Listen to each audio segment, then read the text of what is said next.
called it just a few weeks ago. The infamous Rose Garden. Stay out of the fucking Rose Garden, Trump. Goddamn, I've been waiting fucking 59 episodes to do this. So all of these lines have been from It's Always Sunny. So congratulations to Haley. I will in fact get you a t-shirt because you just won. If you lean more left, go and follow a Fox News page. Go and follow the Daily Wire, right? Go and follow Ben Shapiro. And don't kid yourself, you do have a military-industrial complex. They do like war. Welcome to the salt of the streets, coming at you every week with this food for thought. Hope you ready to eat. With everything going on in this nation, we need some information, and that's why salt need to be stationed in your rotation. With real talking, real topics, real people, real problems. Think we need some help to solve them, and leave it up to Colin and the Donovan, cause that's what's that? Let's get ready. And just like a red, white, and blue phoenix rises from the ashes of political bipartisanship, we are back. The Salt of the Streets podcast. This is Saturday, June 8th, 10:39 a.m. This is episode 60. Boom. Welcome back, everybody, to the Salt of the Streets podcast, your one and only source for social and political commentary on all the weekly news, pop culture, and sports that you can handle. And the best part about the whole deal, it's all built from the ground up for people like you and me, the everyday normal person. Fucking out So here. come join us as we discuss life, liberty, and the pursuit of happiness, and continue our endless efforts to bridge the gap between people and information. As always, we are your hosts. I am Colin. I'm Donovan. And coming up on this week's show, we are going to be talking about the special counsel. Yeah. I was like, what was the word I'm looking for? Yeah. Bob Mueller's press conference. Big Bob. And then we're going to be talking about the situation with Mexico and China. So we're going to be talking trade and probably some immigration. And then we're going to get in some grab baggy type fun stuff. So all of that and more coming up on this week's show. Ballin'. But we just finished up an amazing pre-show. We were just talking about some Second Amendment issues and whatnot.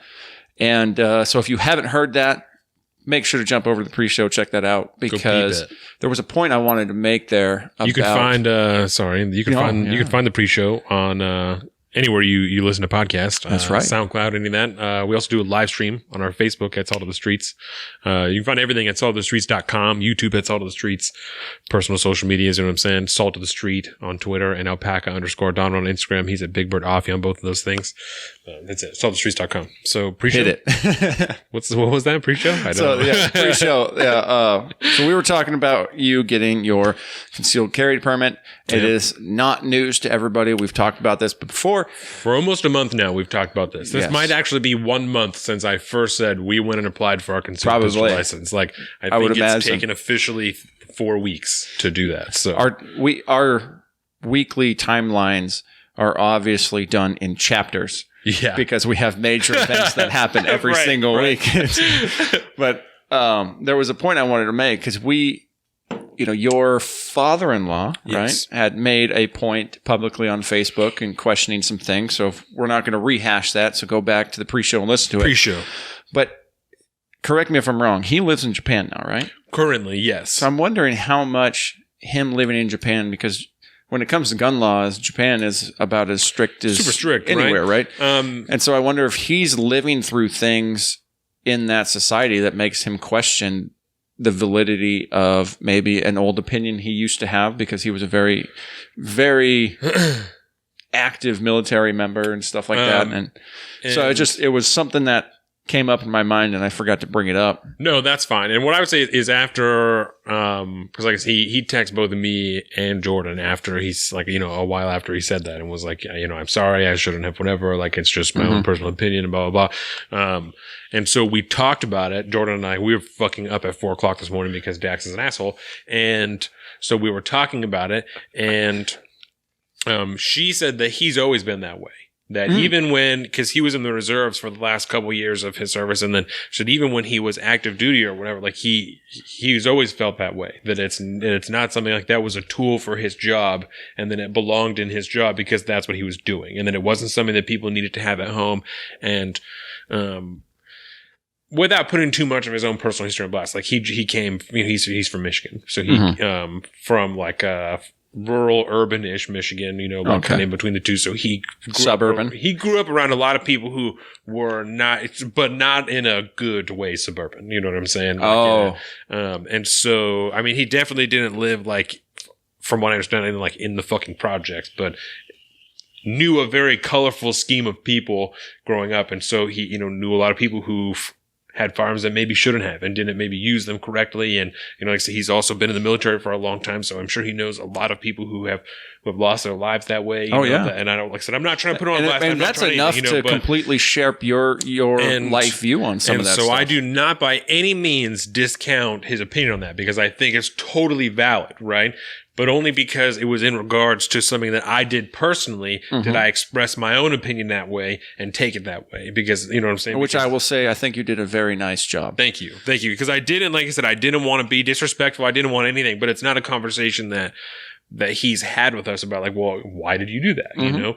So, and him being in Japan might literally be, this might be the best way for him to have that conversation with you, because he knows that you have a platform that you can literally speak your mind on, and he can actually understand what you're going to try to say, because you cannot have that conversation via text message. No. There's no way to have that happen. Not at all. And I did not text him back. I just commented like on his shit on the internet and said, I will definitely talk about this on the show today. Yeah. So, and I absolutely did. So that's where we're at. It was really good. Thank you. So I think that being said, how long has it been? We've been out for 2 weeks, essentially. Yes. Because when Haley was on 2 weeks ago, we ran out of time to talk about Mueller and Infrastructure Week. We talked about the Equality Act, and then we talked about a bunch of other shit. So we are going to talk a little bit about Infrastructure Week. Is just kind of like a secondary thing at this point, just kind of like a circumstantial. It just happened to be at that point, right? So the 21st of May, because this is one of my notes about, Trump dates is what I started writing down as like the header in my notes. So don't brand that shit for him, dude. On the 21st of May, ex-White House counsel Don McGahn was told by the president to ignore congressional subpoenas that he had received for documents and I believe for a testimony. He was told to ignore those things. Yes. And on the 22nd, President Trump had a meeting that was planned on infrastructure with congressional leadership. Nancy Pelosi was there. Chuck Schumer was there, was supposed to be in the Oval Office. And I'm sure most of you have heard about this, but if not, right, he walked into the meeting and apparently didn't shake anybody's hand. He didn't greet anybody. He just started talking. He started ranting, talking about how they were disrespectful and that he's never done a cover-up and he doesn't do cover-ups. And I think it's important to note that right before this happened, Nancy Pelosi went on national television and basically said that he was involved in a cover-up. Yes, in regards to the Mueller report and obstruction of justice and what the 10 or 12 different points that Robert Mueller laid out in his report that can be construed as obstruction of justice. Yeah, possible obstruction of justice. So she did an interview right before that where she said that. So he came to the office, said that he wasn't willing to talk about infrastructure or do an infrastructure deal until they stopped essentially talking shit about him and, like I said, accused him. He said, I don't do cover-ups. I'm not doing all that. And then immediately after like 3 or 4 minutes walked out into the Rose Garden. And you called it just a few weeks ago. The infamous Rose Garden. Stay out of the fucking Rose Garden, Trump. If you haven't heard that, go back a couple episodes. I think it was just like 3 weeks ago that after the other Rose Garden conference that Colin said, he said he needs to just stay out of the Rose Garden because he's going in there, he's saying stupid shit, and then he's leaving. And it's really bad. So it's so bad. So he goes into the Rose Garden and he says the same type of stuff. I don't do cover-ups, and I with don't like the pre-made like high gloss placards and stuff like this on the podium. Yes, it made it look incredibly staged, whether or not it truly was. Right. Those I wouldn't think it's too far of a stretch to give them the benefit of the doubt and just think that they had that shit ready to go at a moment's notice just in case. Totally. I could see that happen. I don't think that's too far a stretch. So I don't think it was necessarily a staged, but they knew it was a possibility. No, not at all. And it's I think also important to know, right, that prior to this meeting, fucking Raskin, what's his name? Tom Raskin or something like that. He is a congressman. He was in a meeting with Nancy Pelosi. I believe it was just a few days before this. He was in a meeting with some other Democratic members and Nancy Pelosi, and he proposed a formal impeachment inquiry for obstruction of oversight by Congress, right? For the president, like I said, obstructing with Congress's ability to perform oversight by telling people, Don McGahn, Hope Hicks, to ignore the subpoenas that they're receiving and just move on with their day, right? And Nancy Pelosi said that she was not interested in that they were going to stay with the subpoenas and they were going to keep doing what they're doing because this was the way to get the information. What is it? Jamie Raskin. Jamie Raskin, right. Yeah, he's a that's U.S. House rep from Maryland's 8th District. That's him. Yep. Really interesting looking cat. Wow. Yes. Nancy Pelosi said that the courts, as of now, because there have been a series of court decisions recently that have been deciding in favor of Congress, that Trump cannot block certain documents that have to do with like his taxes and certain business things, that he can't block those things, right? Yep. He has to allow Congress to perform oversight, even if he doesn't like it, right? So Nancy Pelosi says, no, we're going to stay with this. The courts are in our favor. They are ruling in our favor actively. We're just going to keep doing this, keep doing subpoenas. When he challenges them, we'll go to the courts. They'll tell us that we can do it because we already know that we can. We all know that we can. Yep. We'll get the information that we need and we'll proceed. You'd want the legal precedent set anyways at that point. Right. It can only do you a favor going forward. Right. And that is when the subpoenas went out for Hope Hicks and for Don McGahn. Don McGahn, like I said, used to be the White House counsel, and Hope Hicks used to be the communications secretary or the director of communications. And then she resigned. There was I don't remember exactly what happened. There was some shit that happened that she was involved with. Yeah, I can't remember. Because she's one of like Donald Trump's OG party members. Like she's been there from the beginning because I'm pretty sure that she was friends with Ivanka. And she's 30 years old. Yes. So she's friends with Ivanka, and that's 30. That's how she originally got her foot in the door. But she's one of the OG Trump party members, like from the beginning of the campaign all the way through to the administration as the director of communications. So Trump told them to ignore their subpoenas for all the information that they're getting and all of everything, right? So let's see here. So that meeting, right, what could have been a really easy bipartisan win was ruined because the president is upset, right? Which I think is understandable. I think it's understandable for him to be upset that he feels the Democrats are obstructing, right? But it's unacceptable for the president to refuse to do his job because he doesn't like the oversight of Congress. Like that's unacceptable. You have to just continue to do what you're doing. If an infrastructure bill needs to be passed to fix the terrible fucking roads across America, to fix the fucking bridges, the levees that are constantly allowing things to overflow and to flood. That's what the fuck I'm looking for. Overflow. Overflow. Yeah, it's the same thing, but that are constantly causing areas to flood, right? We need to fix these things, especially if we're talking about climate change being like an actual thing. If everyone can agree that climate change is a thing, it's going to get a little bit worse. We need to prepare for that because the levees are not handling what's going on now. So if it's going to get worse, they're definitely not going to handle it. We're going to have way more situations like we had in Katrina where the levees broke and they were destroyed. You know I'm trying to remember the name of the country, but I want to say it's the Netherlands that when they built their levee system. Yeah, I mean, and I don't remember. It's got to be one of those. No, I'm just kidding. Nordic countries, I guess, if you want to call the Netherlands Nordic.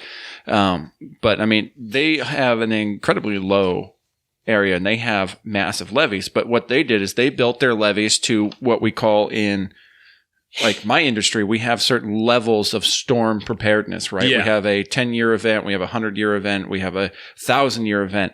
Well, they built their levees for a 10,000-year event. So really? This is the storm of storms. This is the end time storm. So they should be fine. Wow. Assuming any kind of faulty engineering.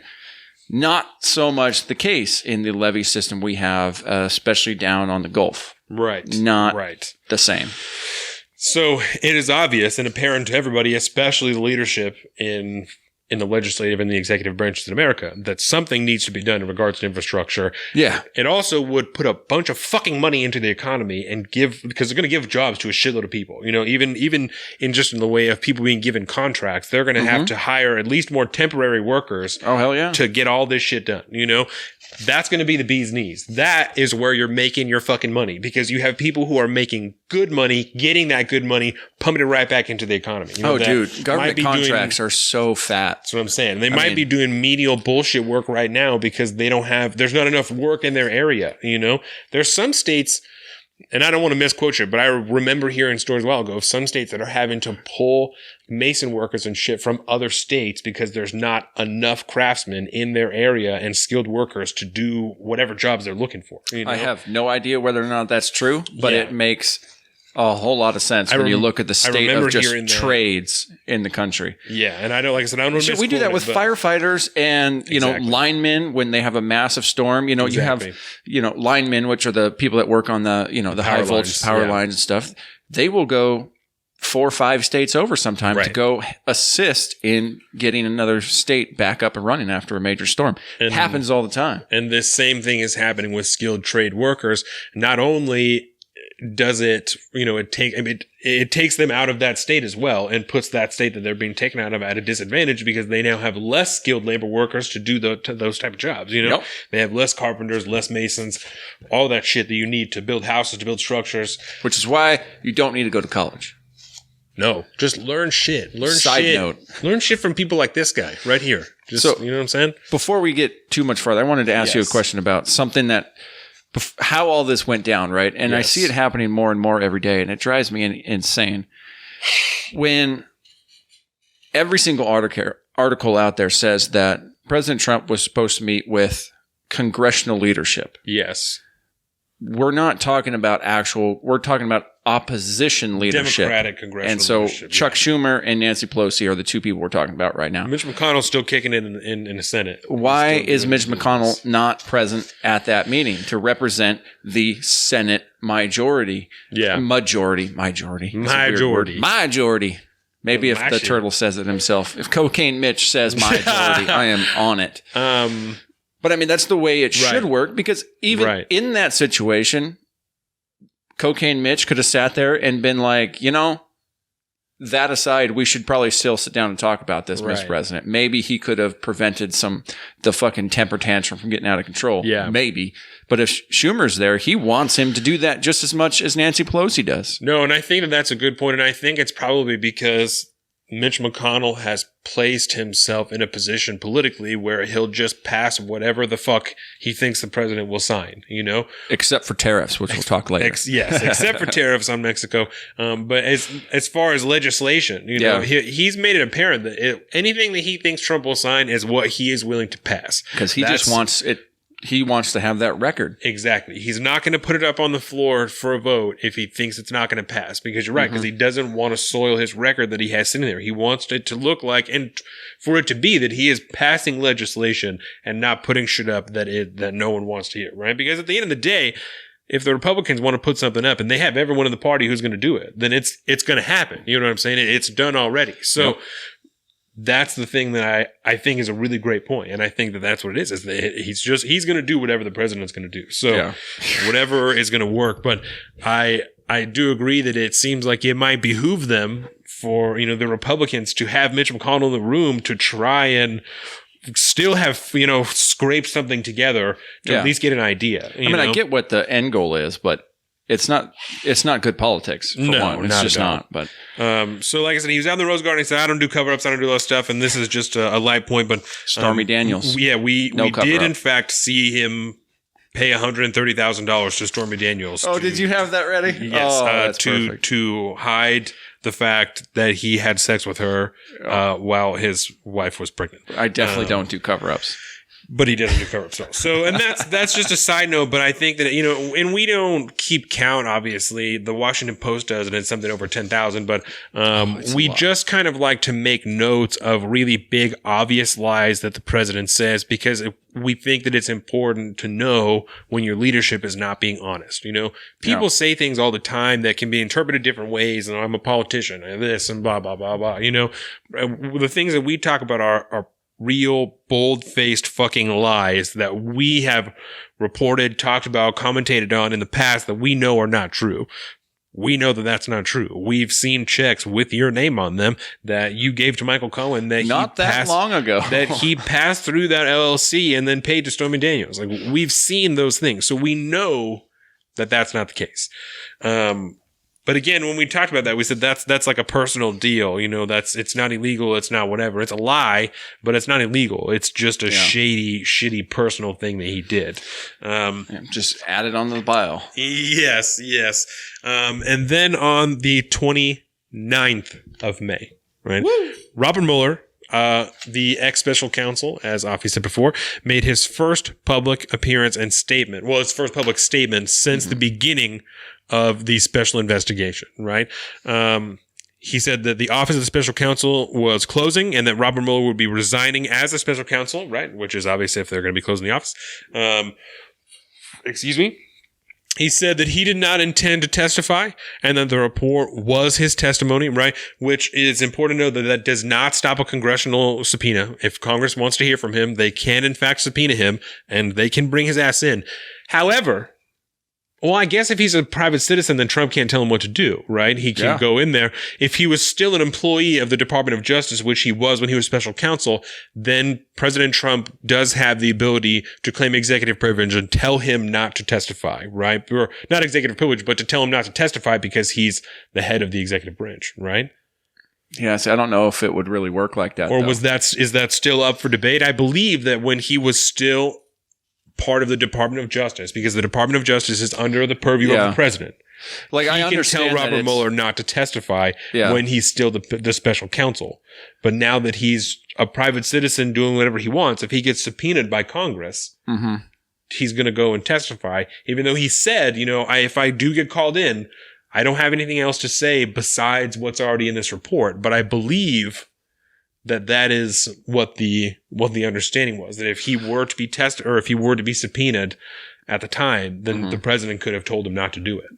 Yeah, at the time, for sure. Yes. Yeah, and then once with him leaving into private, life. Yes. Due to the fact that he was tied to that point in an official capacity at some point, I would wonder if there is some kind of legality that the president could use to right. Or something. I'm not totally sure. But I'm not certain on that. And from like a judicial standpoint, as Robert Mueller, the special counsel at the time, like, he literally cannot go in there and say anything contradictory to the report. No. He cannot do that. It would completely undermine the entirety of a report, and you can't do that. And if he said anything more, he would catch a bunch of shit. Oh, I mean, they'd probably come up with some kind of perjury bullshit for it. Yeah. That's not the way these things are supposed to work. What good is the report if what's in the report isn't scripture? Right. You know what I mean? If that is not your hill to die on in the report, then what good was doing the fucking report? Right. Period. So also when Robert Mueller was making a statement, he stated that the Mueller team was not able to exonerate the president, which is something that he said in the report itself, which has caught a lot of heat from the conservative or the right side, right? Because their argument is your job isn't to exonerate the president. It's to prove that he's guilty, is to try and prove that he's guilty. Mm-hmm. So that in itself, it is arguable that it shows bias within Robert Mueller, that he went in with a preconception of that the president was already guilty and was looking for evidence to exonerate him and not to try and find him guilty, which could influence the way that he did his investigation, right? Yeah, the verbiage to the whole thing was you had to pay attention to it. And we know from Robert Mueller's history, both as the director of the FBI and as the special counsel, he's very particular with his words.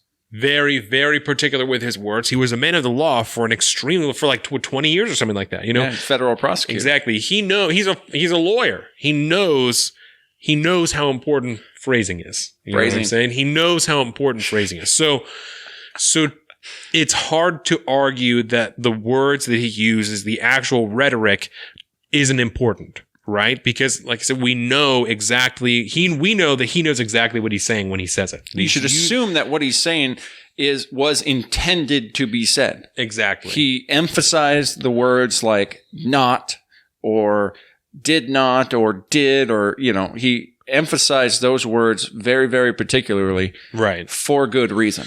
So there's also an argument that the president wasn't given a fair shake because he was not presumed innocent, as is his right, you know, in the beginning of this criminal investigation that really in the beginning had nothing to do with the president, but evolved to, you know, begin to involve him.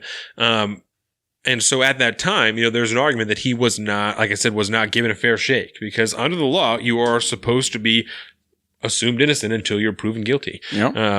And like I said, you're able to make an argument that wasn't the case for the president. Yeah.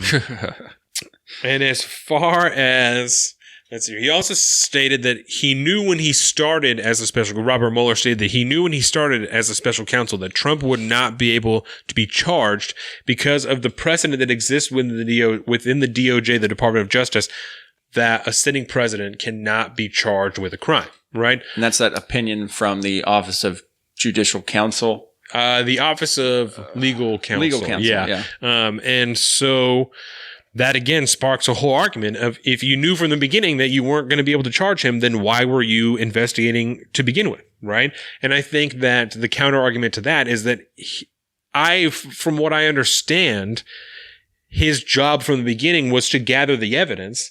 And if it was there, then it was the attorney general's job to charge the president or decide whether or not he could be charged, right? Because I believe the Bill Barr even said, you know, if the crime is enough, then we would look into that precedent and do something about it, you know? And that's why they started impeachment. That's why Richard Nixon stepped down as president, you know, is because the charges were so extreme, the evidence was so extreme that something had to be done. Yep.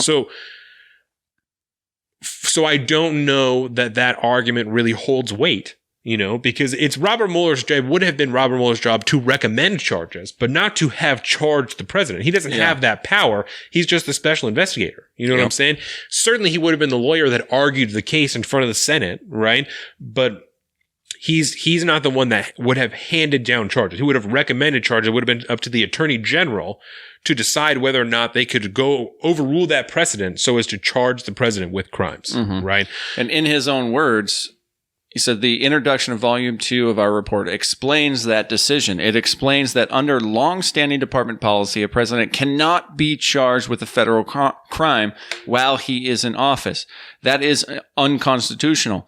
Even if the charge is kept under seal and hidden from public view, that too is prohibited. A special counsel's office is part of the Department of Justice, and by regulation, it was bound by the department's policy. Charging the president with a crime was therefore not an option we could consider. Right. Again, there's that word. It's not that it wasn't an option that we considered. It was not an option they could consider. And I would argue that they can't do it because it wasn't their job. You know, they can't consider it because that's not their job. To charge the president is not their job. That is the attorney general's job after the report has been handed down after it's finished, right? So that argument, like I said, I don't think really holds water. No, you know, I mean, it says again a little later, said the opinion says that the Constitution requires a process other than the criminal justice system to formally accuse a sitting president of wrongdoing. In other words, that's called impeachment. Right. And there's a reason he never uses that word, because that would be a trigger phrase. And that's not his job. It's not. It's to provide evidence that if his report is not enough evidence to begin impeachment proceedings, right, then it is enough, or is hopefully enough in the case of whoever, right, hopefully enough to allow the opposing party, the investigating party, to begin a formal impeachment proceeding, or at least a formal impeachment inquiry, like we were talking about that Jamie Raskin, you know, that he proposed, right? That is what the intention seems to be for the Mueller report. So the argument that they're like, oh, well, you know, that's the only option left, so that's just what they're relying on. It seems like that That's like what the standard option is the whole time, unless you have an attorney general who sees it the other way.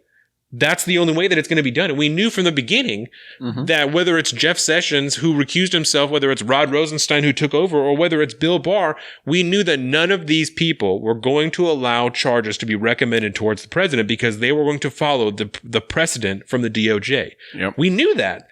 There is certainly an argument to be made that if maybe you had Eric Holder as the attorney general, he may have tried to find some way around. If you had Loretta Lynch, whoever, if you had a different lawyer, they may have tried to interpret it a different way or may have seen it a different way because they have a different legal opinion. But we knew that's how all three of these different people saw it. And for some reason, the Democrats, when they first started talking about Rod Rosenstein, didn't pay attention to that. That even if Robert Mueller said, hey, this should happen, Rod Rosenstein was still going to say, as he did when he wrote his letter with Bill Barr, because they wrote it and made the decision together, we cannot charge the president because he's sitting right now in the office as president. Mm-hmm. You have the evidence. If you think that it's enough, then you need to start impeachment, right? Yep. Because you can still charge somebody with high crimes and misdemeanors in impeachment hearings, but... And that's, we always talk about like the gray area, right? And this is that gray area where both parties are kind of right. It's not a totally genuine argument to say, the Democrats are trying to scrape it together because that's all they got, because that's what it was from the beginning. Impeachment is what it was from the beginning as a result from the Mueller report. So it's not a totally legitimate argument, that they're scraping together, they're doing whatever. Mm-hmm. Halfway legitimate because they are scraping it together because only part of the Democratic Party even is considering impeachment, because they know they don't have the numbers in the Senate because they're not convinced of the information that's there, Yeah, it's not enough to go off of. I mean, like if they're looking at this thing essentially in a vote context, right? Do they have the votes to get it? And the simple fact is they probably do not. And there are a lot of people, even like there was an episode of The Commentary where Noah Rothman was saying, he said, is anyone else concerned that the president obstructed justice? Because I am. He said, I've seen all this evidence and that it looks like obstruction of justice to me, and that's concerning. So it's not just Democrats. It's not just people on the left. It's not just fucking progressives. I'm not a lawyer, but from what I've read, those are pretty legitimate examples from the preponderance of the evidence, from the culmination of the evidence, that he did some shady shit and that you can look into what else he did. You have the right to do that as Congress, as your power of oversight. You have the right to do that. And it looks like maybe you should, Especially when it comes to the things that the 10 points that Mueller lays out. Yes. There's some shady shit going on there. Whether or not it leads to that, because the big discussion at the time was, well, can you obstruct a non-crime?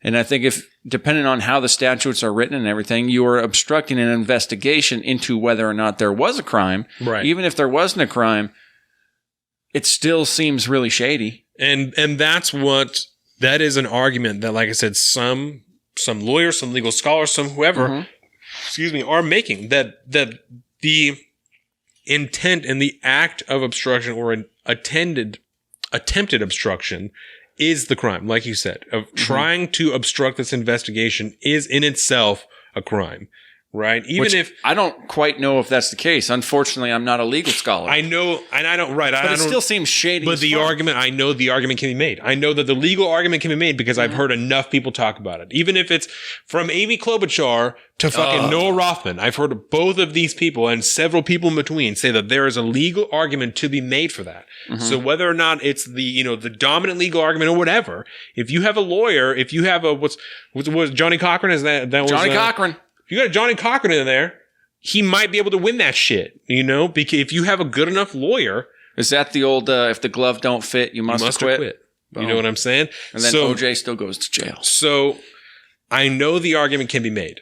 And so we are trying to provide you with this information so you can decide it yourself. The Mueller report is there to read. We went over all the points a couple weeks ago. So even if you don't want to read it, which Robert Mueller himself, he said, I implore you, read the report. It's all there, right? So even if you don't want to read it, we talked about all those different points. Go back and listen to it and you decide for yourself whether or not you think the president should be acting that way. You know what I'm saying? And if you don't think that's the case, don't go on Twitter, don't go on Facebook, don't do any of that shit. Reach out to your congressman. Google who your congressman is, send them a fax, because I'm sure you may or may not know who it is. So Google it, send them a fax, send them an email, send them a letter, there's a lot of things you can do it from a text message on your phone. Yeah, a lot of them. Yeah. Do it. Tell them this is fucking shady. I don't like this. I want you to vote in favor of a formal impeachment inquiry and see if there is more to this information here that Robert Mueller found. Because his investigation, while it did expand at one point, was limited. You know what I'm saying? He can only go so far because the original intent of the Mueller investigation, of the special investigation, was to look into Russian interference in the 2016 election, right? And it was only because President Trump had shady, dumb fucking people in his administration and in his campaign that it ever even expanded over to him. It's because you had people like Paul Manafort, like, what's his face that lied to the FBI? General Flynn. Yes. I don't know why I made like a baseball swat there. That doesn't make any sense. He had people like this in his party, in his administration, in his campaign that were doing stupid, shady shit. Yep. You know? That's the only reason that it expanded over to him, is because he picked dumb fucking people to work for him. That's on you, man. What do you mean I can't go give a speech for $40,000 to the Russians? That's on you, you know? So that's the only reason it expanded that way. And that's, I think, why it turned out like this. And I think this is the logical ending to this investigation. And I think the only thing that the two parties can agree on is if you want to get it done, you need to go for impeachment. You know, that's the only thing that they can both agree on, is the only way to go from now, if we want the president out before 2020, is to try and impeach him. Well, they tried to find a scapegoat. They tried to find somebody else that would do their dirty work for them. They want somebody to get to their end goal, but it was where never they don't his have job. to sully their hands. Yeah. But it was never his job to do that. It is up to them to, like you said, start the inquiry hearings into an impeachment process, because that is the first step. Just because you start the impeachment inquiry doesn't mean you're going to impeach. Right. Right. And that's just a step towards that direction. But if you cannot get even one side of the aisle on the same page in that direction, it's never going to happen. I don't think there's anything wrong at all with starting an impeachment inquiry, right? I think that might be the right way to go to get other people on board, you know, because if you really feel confident, if you get the feeling when you grab them, you know, that's the way to go, then I think you should do it, because I think that might be the right thing to do. But just don't grab them from the bleep. But I can't make that decision, you know. But you guys can have a say, and like I said, you can reach out to your congressman, you can reach out to your senator, you can tell them that's shady. I don't like it. I want you to do something about it. If you live in the same area that we do, your congressman is Derek Kilmer, our senators are Maria Canwell and what's Susan? Or no, is it Susan? Cantwell. Maria Cantwell. And what's Patty Murray. Patty Murray. Sorry. I thought you... No, you're good. That's all I could think was Susan Collins, and I'm like, that's not it. Like, I know that's not it. I don't live in Maine. No. So... Nor do I want to. It's cold up there. Right. So let's see here. In 10 years, when climate change kills everybody, they're going to be the first ones to go. Yeah. Haven't you ever seen Day After Tomorrow, people? Shit's going to happen overnight, I swear. I think that's all that I have as far as Robert Mueller. Do you have anything else that you want to add to that? Yeah, I did. And I think it's something that there's a reason we didn't hit it, probably. And he spoke at length on volume 1 of the special report, or the report, whatever you want to call it, the Bob Mueller report, which was in the actual, it was targeted towards the meddling by the Russian government into our elections. And that shit is getting completely drowned out by this obstruction talk, when there is real shit that happened. And we've talked about it 100 times. But, the entire intelligence community knows this is a thing. It's been happening. They've been trying to wave the red flag on this and say, hey, we need something to happen here, because this is not going to stop. If you think this is going to stop in the 2020 election, you're lying to yourself. You are because wrong. They have had zero fucking consequences over this. Realistically, there's been some sanctions. There's been some, 13, not subpoenas, but indictments. Yeah, essentially to Russian agents of people who are not going to be extradited to America, so they're not going to be charged. They're not going to be charged in Russia. And I think that it's important that we point out, because there's a lot of people that are still under the impression that the Russian interference only went as far as like social media campaigns, right? Wrong-o. And that's not the case. There is not just evidence, there is factual proof that they hacked into voting machines in like 3 different states. And we're not saying they did not change votes. They did not adjust the election. They hacked into the machines. They had access to the machines. They showed us we can fuck with your election if we want. We can do it. We have the ability, right? So in his own words, as alleged by the grand jury in an indictment, Russian intelligence officers who are part of the Russian military launched a concerted attack on our political system. The indictment alleges that they used sophisticated cyber techniques to hack into computers and networks used by the Clinton campaign. They stole private information and then released that information through the fake online identities. This is Guccifer 2.0, and through the organization WikiLeaks. The releases were designed and timed to interfere with our election and to damage a presidential candidate. The indictments allege, and the other activities in our report describe efforts to interfere in our political system. They need to be investigated and understood. And that is among the reasons why the Department of Justice established our office. That is also a reason we investigated efforts to obstruct the investigation. Listen to me, I sound like Robert Mueller trying to give his speech. The matters we investigated were of paramount importance. It was critical for us to obtain full and accurate information from every person we questioned. This, that was kind of his tie-in to when he started to go into the Volume 2 discussion. But, this entire hacking attempt and the fact that it did happen, and we, at the end of the idea, we still don't understand. He puts that in there on purpose. It needed to be investigated and understood because we still, to this point, don't quite understand fully what happened. We know that it happened, right? And we know some of the depth that it takes, but we'll never actually know the full depth of what truly happened because of their meddling. I mean, you heard about the warring, the rival protests happening across the street from each other in a place in Texas. Right. That was set up through their social media campaigns. And I mean, it's just, and for people who haven't seen this coming, I mean, the fact that Russia meddles in our election just enough to get us all riled up and to get that bipartisan divide split even further should be news to no one. And people are more upset that, I mean, not that it's not crazy that ads were paid for in rubles, right? Rubles. But that people are more upset about ads on Facebook than they are about the fact that Russian agents had access to our fucking voting machines. Like, that's what you should be focused on. And people aren't focusing on that because congressmen, because leadership, Democrats, anybody, they're talking about Mueller, right? And I've only heard one congresswoman say that she was hearing from her constituents that this is what they cared about. And I think she's fucking lying. It was when Bill Barr was testifying. I don't remember what her name was. She was sitting right in the middle. She was a woman and she said, my constituents are telling me that they care about this, that this is not okay.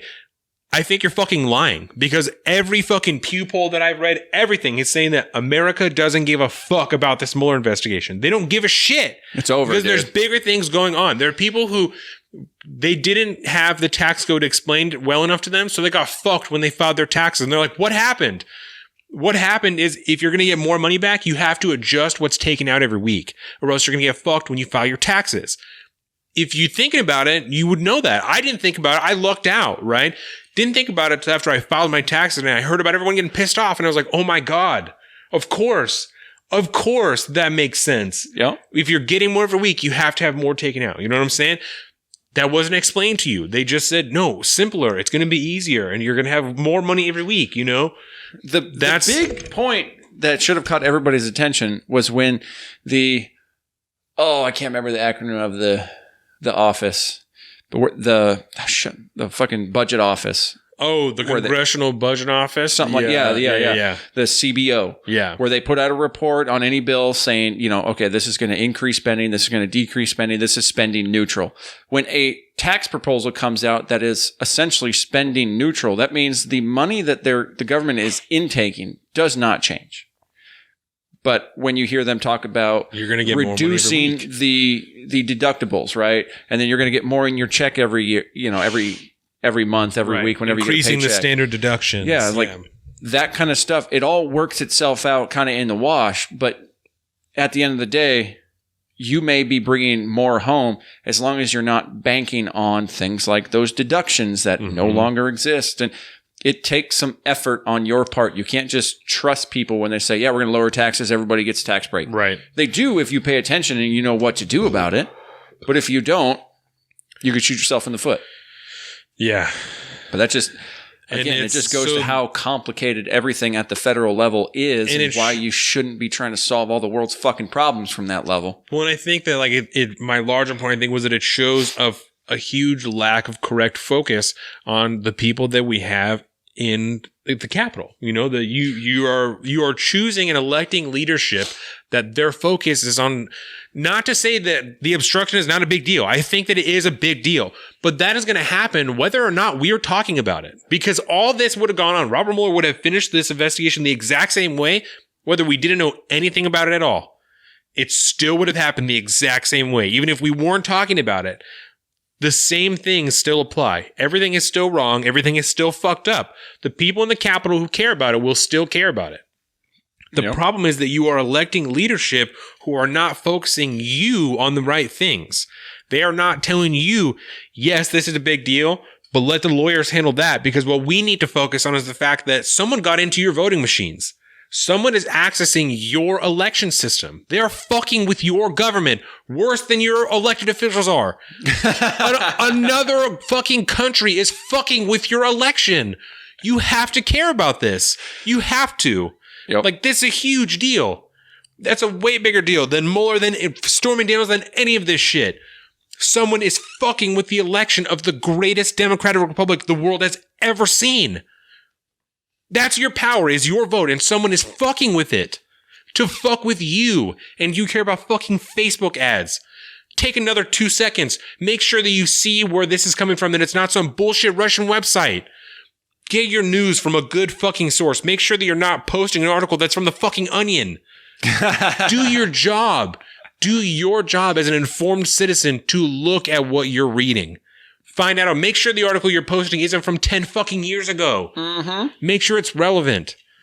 You got this. We are a new generation. We have to take this shit back. We have to do this, or else it's a waste of your time. It's a waste of your power as an American. You have to do this. If we do the same things that our predecessor generations did, the boomers, the Gen Xers, if we continue along the same path, we're going to continue to get more of the same. You will keep old white fuckers in. Then I don't even. You know us. We're so anti the fucking white people, all the shit. You know what I'm saying? Any of the, not anti-white people, but like all of these, all of the stereotypes, all the nonsense. We are like, anti-intersectional politics. If that's what you're concerned about, then you have to change. You have to be different, or else the government will not be different. And I hate to say it, but we have to be better than they were. That's what it comes down to. We need to be better about our politics. We need to be better about the way we treat each other, and we need to be better about the way we talk to each other. Absolutely. We cannot let a foreign adversary, a political adversary at the very least, like Russia, let us turn against each other. We cannot let them turn us against each other, and we've done nothing but play into their hands. And for somebody like me who is, I've kind of always kept my eye on Russia, it's been on, the writing's been on the wall for a very, very long time. You watch since Russia the like fall of the Soviet Union. Yeah. Okay. It hasn't changed. The Cold War fight of the 60s and the 70s hasn't gone away. It's morphed and changed, and it's now on a grander scale than it's ever been before. Yeah. You know, China plays directly into this.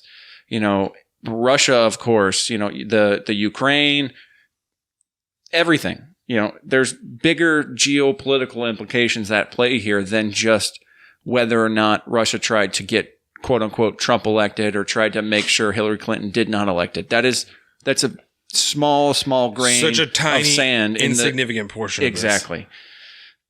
So that's where my focus is. It's on the grander scale, and we're playing right into their hands, and it's so transparent. I don't understand how everyone cannot see right through it. Yep. And it's kind of drives me crazy, especially on the political level. It's just so blatant, so black and white, but everybody just buys right into this fucking partisan bullshit. Right. And it drives me insane.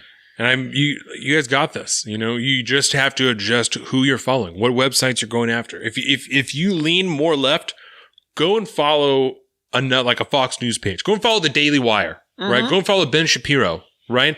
Go and follow a conservative that is not going to fucking piss you off every time you read something, right? It's okay to be pissed off. You should read some things. You need to find a place that can piss you off without lying to you. Yes. That's the big one, because every other fucking BuzzFeed article you read is lying to your fucking face. And if every other Vox article you read is lying to your face. Yeah. They may have slivers of truth in there, but the narrative as a whole is not genuine. And if it starts to feel like a lie, you should look up that information somewhere else. Just take that, just copy it and just Google it, that line, and just Google it and look up an article from somewhere else and see what they're saying about that. And if they're going to use the same statistic, it's probably pretty legit, If it's varied, if it's different, you're like, well, let me see how this was used in these two different ways. Like it's important to double check what's going on, and that will just mitigate all the rubles that were spent. This mitigates so many rubles. Just double check what you're reading, just look into it again like this. And the rubles don't matter, the dollars don't matter. The rubles don't matter. So we need to make a shirt that say the rubles don't matter. The rubles don't matter. That needs to be a shirt. Is the rubles don't matter. All right. I'll throw that one in. That's gold. Throwing it in there. I want a rubles don't matter shirt. Even if we don't sell it, I want a rubles don't matter shirt. That is fucking great. That's just become like a side project of mine, making random t-shirt designs. I've always wanted. It's really fun. Always wanted to do that. That's how the hats, Just the hats. Yeah. So I like custom clothing. Yeah. What can I say? So I think that about does it as far as Robert Mueller and just a general government discussion for the day. Yeah. That was healthy. Yeah. So we can talk about, why don't we talk about China this week and then next week, because the Mexico thing was resolved last night, right? As far as the tariffs that were going to be implemented. All right. We can give a brief overview, right? It was on the 30th of May that the president started tweeting, and he said that 5% tariffs were going to be placed on Mexico, all Mexican imports, starting on the 10th of June, and go up 5% every week. Yeah, every month until month. October, Okay. Up to 25%. And so obviously immediate delegations, and went out and started talking to try and figure something out. And it was just last night, Friday, that they announced that the tariffs would not be placed, right? Yes. So we don't know. I have not heard the specifics on it yet as of Saturday morning, right? I have not read an article about what the specifics of the decision were. I've heard a couple things from various podcasts, but I haven't looked into them myself. I know that Mexico is sending their National Guard to, not the whole thing, but part of it to their border with Guatemala. And I know there was some discussions on what's called like what do they call it? A possible safe third country agreement, which would have Mexico like formally say that they're a safe country, or America would designate it a safe country, so that people would not be able to claim asylum in Mexico to come here because Mexico is safe and they can stay there. Yeah. And why do you need to come all the way up here if you can claim it? If the end goal is to claim asylum in a country that is not your own, then to why not escape stay in Mexico? Political persecution, torture, or death.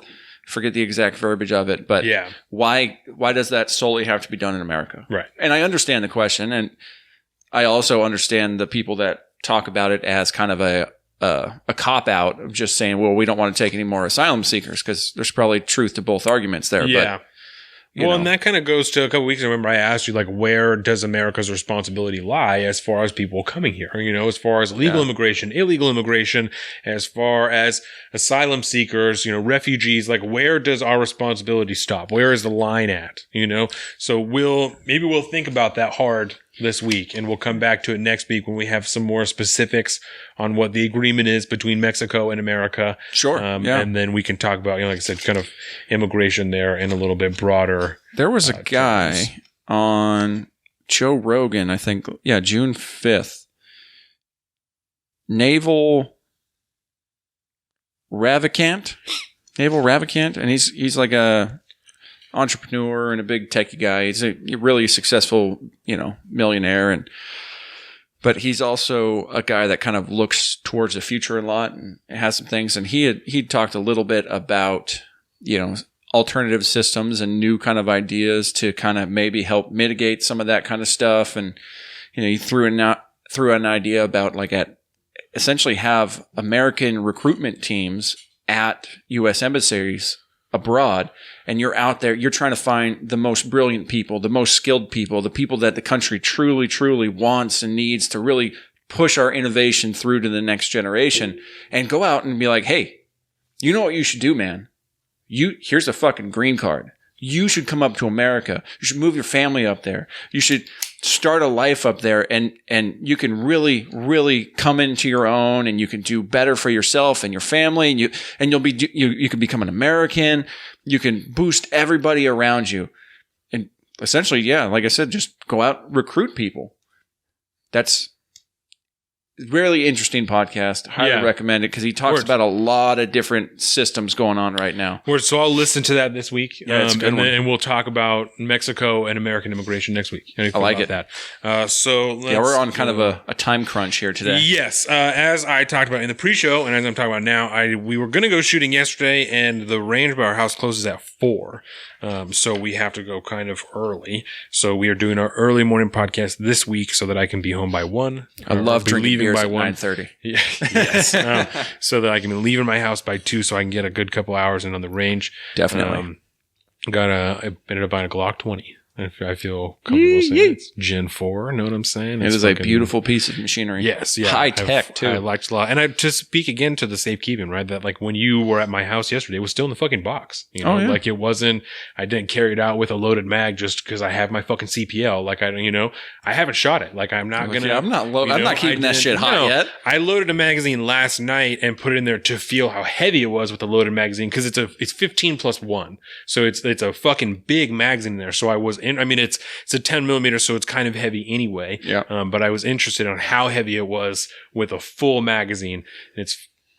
I just put a new hole in my belt, which is nice because that will be a nice fresh.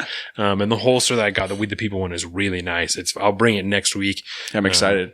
I hear about it a lot. Yeah, they're really nice, especially for $27, for the code that I use and stuff. For a lifetime warranty, beautiful fucking Kydex, and it was really easy to adjust. And, unbelievable, man! I tightened the clip up a little bit and then loosened because the fucking holster itself was super tight when I first got it. Jordan had a hard time even pulling the gun out of it, but it was cool. So we're gonna go and do some shooting today, and Jordan got a Sky CPX-1, and that's nice little subcompact. Yeah, good for and that's me and you would have a hard time shooting those guns. Yeah, I'm excited to shoot it, but it's you got to hold it with 3 fingers. Yes, yeah, and that's why I went with a full size gun because there's also Glock makes I think it's a 29, which is a short frame of the 20, and so it has a little bit. I feel like I've seen those before. Yeah, it has a little bit. It's I think the barrel on mine is 4.6, and the one on this is 3.5. On the short frame is 3.5, and then there's a 12 round mag instead of 15 or 13, something like that. So it's some shit. It's gonna be good, dude. Casey he went and applied for his CPL too, so he's gonna go and look. I think at some pistols this weekend. Yeah, so. I like it. Anyway, so that's what we're doing today. So here, let me start with my fucking OG China trade notes, right? So that's what we're going to move on to is from 6 China months trade. ago. Yep. This is from June of last year. So jeez, last year. Let's see. On April 2nd, China imposed tariffs on 128 U.S. products, and it was just a few days later that the U.S. imposed $50 billion in tariffs on China, which matched the Chinese tariffs. The week after that, China imposed $50 billion extra in tariffs on the United States. So that's 100 for China, 50 for the United States. And then on the 19th of June 2018, the U.S. imposed an additional $200 billion in tariffs and says that it was willing to do $200 billion more if China responded in an unfavorable manner. China at that point, I don't think had any more money that it could put on anything, and there's no tariffs left that it could do because we import way more shit from China than they do from us, right? Yeah. And then it was on May May 5th of this year, of 2019, that the Trump administration announced that it was going to raise the tariffs on some Chinese goods from 10% to 25% because of alleged backpedaling in the negotiations by the Chinese. Right? And the Chinese obviously got fucking super upset about that. Highly. And so let's see here. And last year, right, this is a point that I really wanted to make because I think this is really important. An implication, a national implication, local implication that people did not consider, right? Last year, the president had to subsidize the farmers a shitload.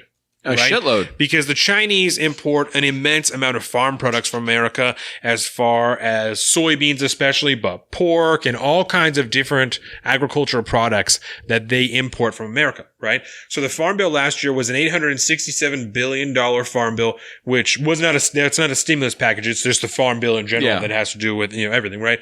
And in there was $6 billion in subsidies, directly to the farmers. Right. Yeah, because they're the ones bearing the brunt of a lot of this. Yes, they're losing an inordinate amount of money because of these tariffs.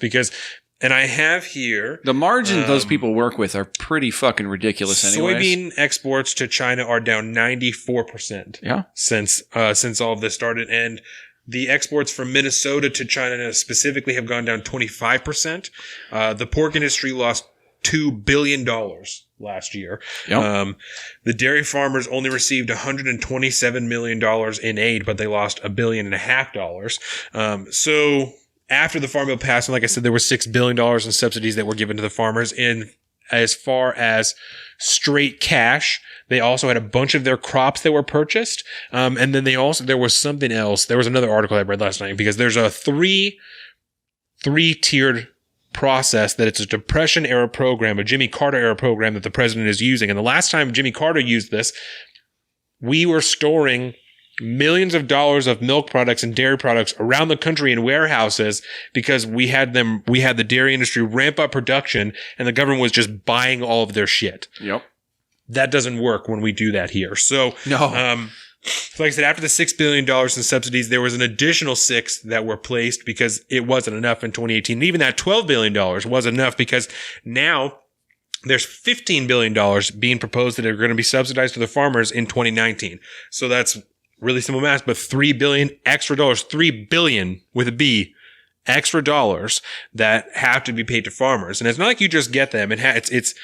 You have to make below a certain threshold of money. You have to have farmed your entire crop, which is really hard, especially as the climate changes more and more, that it delays seasons. By 4 or 5 weeks, people are having to wait to plant their seeds. Oh, yeah. And so they're not able to sell their products for as much because no one wants them for as much anymore because the market has been saturated. Mm-hmm. So, well, yeah, because at the same time that we have our homegrown crops being sold, right? Yeah. We also have imports from majority countries like Mexico, right, who subsidize. It's the reason you can go in the middle of winter and buy fucking strawberries, and you can buy out of season produce because it's grown in another country that has a more optimal climate for that, right, and then it is shipped into us. And so, if we can't start our grow period during the peak seasons, what we think of as peak seasons now, and those seasons just kind of shift, they're now being undercut by another country because they are not held by the same seasonal changes that we do all the way up north. I mean, that's a huge distance, and climate plays a major role in that. And it's important to note, especially as we creep closer and closer to the 2020 election, that we have a president that is running on representing middle America and farmers and, rural Americans, and he is denying them money. He is actively keeping up with a tariff and trade war that no one agrees with, that he is pressing onto himself, that is costing America and the government money. Not only just Americans, individuals, right? There are people that are losing their farms. There's an immense increase in foreclosures because people aren't making enough money. Like, there's a reason they're having to subsidize farmers. Absolutely. Because unlike the fucking banking industry, or you can argue that maybe, or the automotive industry or something like that, but you cannot let your farmers fail. Americans will die. They will not have enough food and we will die. Well, what'll happen is the price of all your groceries, if you go and spend we'll die. For a family of four, I don't know how much it costs for a family of four to buy groceries for a week. A shitload. Let's just say I have a baby. Arbitrary number, $300 a week for groceries for a small family, right? That's a lot. What's going to happen if now all of a sudden you have to spend $600 for the same amount of shit? Right. I can tell you as someone who we live in a single income household with a baby, and then my wife who stays home because it makes more physical sense for her to stay home with a baby than for her to have a job that just pays for her. Because unfortunately, I live on just the cusp of dollars that the government is like, no, you make too much. Right. Okay, so slight tangent, right? And I don't want to bitch about my taxes because there's a bunch of people who make less money than me. But I was looking at my fucking paycheck the other day. I'm being fucked by the government. Literally a quarter of my money is being taken by the government every week. What the fuck? For what? For me to apply for government assistance and they're like, no, you make too much money. Fuck you, I make too much money. You're taking the shit.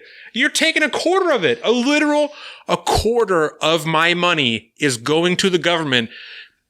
When I was listening to that stupid fucking Seattle Smokers podcast, one of those dudes was like, oh, well, no, you get most of that money back at the end of the year. Fuck you, I get most of that money back at the end of the year. I get fucking like 5% of that shit back at the end of the year. Fuck you, I get most of it back. That's bullshit. Yeah, do the math on that, man. Take a monthly pay stub. What the fuck? Add them all together in how much money you're having to pay out of your taxes.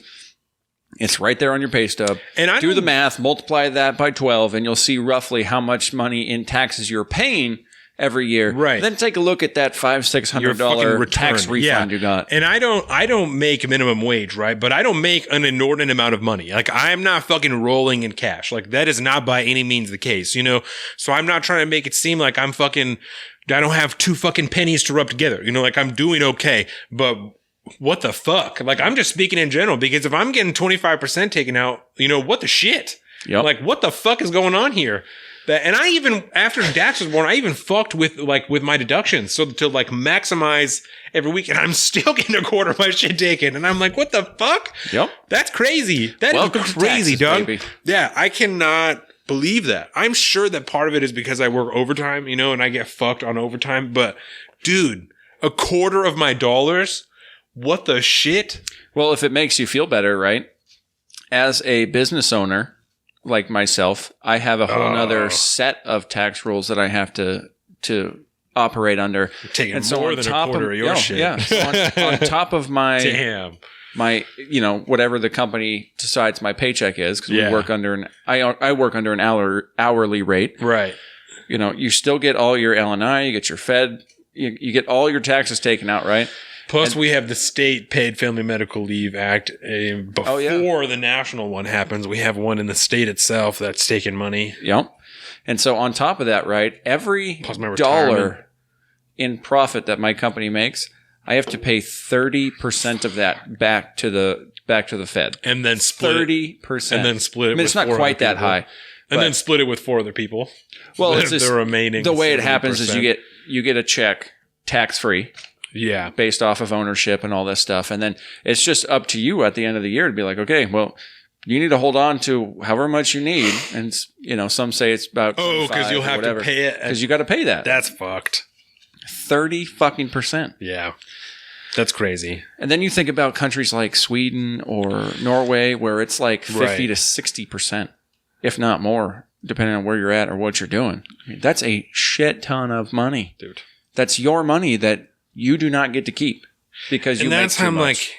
And that's, it gets weird, right? That's the weird thing is like I said, I'm sitting here with with a wife and a new baby.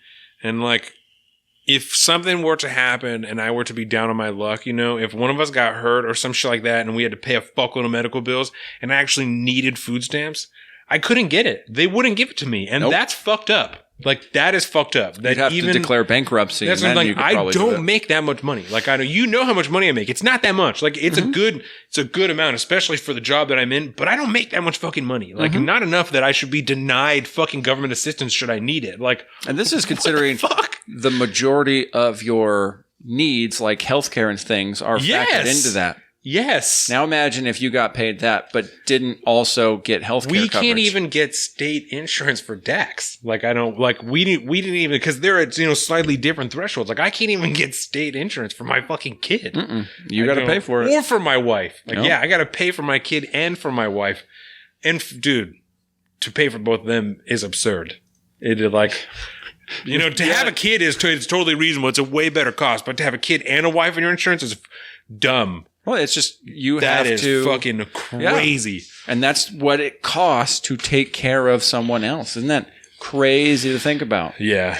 Mind you, there are things in the tax code for that. It's like, did you know, if you're married filing jointly, but you're only filing like one income, right? That does help you out a decent amount. And this year, yeah. Whereas Carolina and I get fucked every year. Last year, yeah, the last couple of years, because Jordan has been working, that it was not great. But this year, America is not a dink-friendly nation. This year, it should be better, especially with the baby. But that's enough about. Oh yeah, because you guys missed the cuff. Yeah, you missed the cutoff, dude. Fucking Dax. Fucker by 22 days, fucker. So, but that's enough about how hard I get fucked by the government. Taxation is no. So let me ask you this: is it the American workers' responsibility to hedge their bets against their industry or their company's job or is it the company's job to ease the workers' transition into something in the event that their industry goes, right? Like if there's all kinds of talks about people having to be laid off as a result of the tariffs in China. There's aluminum and steel workers and farm workers that are going to be laid off because their employers can't afford to keep them around, right? Is it the Americans' job to hedge their bets against that? They're like, well, I know that the president's really tariff happy right now, so maybe I need to be setting more money aside just in case I lose my job. That's assuming you have the money to put aside. That's what I'm saying. Like, does the responsibility lie somewhere else to ensure that if they are out of a job because of tariffs, that they'll still be okay. Yeah. Because even if you go for unemployment, your unemployment is not the same amount of money you were getting paid every week. It is a fraction of how much you were getting paid every week. It's enough to get by, in some cases. So that's concerning to me that there are so many people that are at risk of losing their livelihood and then in turn possibly their homes, their apartments, their wherever, because due to what? Government involvement in an industry. Yeah. This is a textbook example of why the government should not fuck around with the free market. Because the minute you start to do that, you have an untold tens of thousands, if not millions of people now whose economical fate is directly tied to whatever the fuck the government decides to do that day. Yeah. And if you get caught up in a fucking trigger-happy tariff war, you will be paying the brunt of that price. And by subsidizing and increasing subsidies, you might be able to help get alleviation from that. But you still have to point to the government itself as the sole instigator of your fucking problem. Yeah. And that is a scary place to live. Especially when you're talking about something like this, a trade war that is being actively advised against. If you're talking about people in the economic sector, people in the legislative sector, in the judicial sector, everyone is telling the president, you should not be doing this. This is not what America should be doing. And he's still continuing on because of he says I do hard business, that's his deal. He just conducts hard business. And that's why apparently I heard this and I wish I fucking wrote down somewhere I heard it from. It's like a Chinese tactic in business to kind of step back before the deal is made and then come back and be like, no, let's do it, And so for whatever reason, whether it's the president didn't do research, he doesn't know, he hasn't done business with Chinese people before, he doesn't know that that's the case. So when they start to step away, he says, fuck you, and increases the tariffs on all this shit, which just ramps up the trade war and makes everyone step back from the agreement that they were close to reaching, because apparently that's how the Chinese do business, right? I don't know if I'd go that far, though, to me. Because I think we'll talk about it probably next week, but when we really examine what went down with Mexico, a lot of pundits are saying that this is a strong political win for the president because his threat of tariffs solved the problem. I know. And so I think in Trump's mind, tariffs are nothing but a leveraging tool. Yeah. Right. And that's not the way they're supposed to be used because obviously there is a shit ton of fucking fallout. Right. These are tariffs directly. They have a direct causal relationship to how the economy is doing. That is the easiest way to drastically change how the economy works. And he's going to fuck up all his good work if he keeps doing this. Exactly. And because China is not Mexico. They will not back down because of some fucking tariff war. Because guess who's stepping in to help fill the fucking trade gap that's brewing with China. Guess who's... Which nation is stepping in? Russia is stepping in to provide a lot of the agricultural trade that now the U.S. is putting a fucking high price tag on. Yeah. It only works in a case like Mexico because there's nowhere else to go. But in a place like China, you have the whole fucking world that you can go to fill that trade gap. You don't need to trade with the United States anymore. It's a fucking veiled threat with no actual consequence. Right. And they're already, the Chinese and the Russians already obviously have close ties together. And so the last thing that we need is them getting even closer as far as trade relations. Last thing we need. Well, the whole time, China is systematically trying to economically take over the whole fucking world.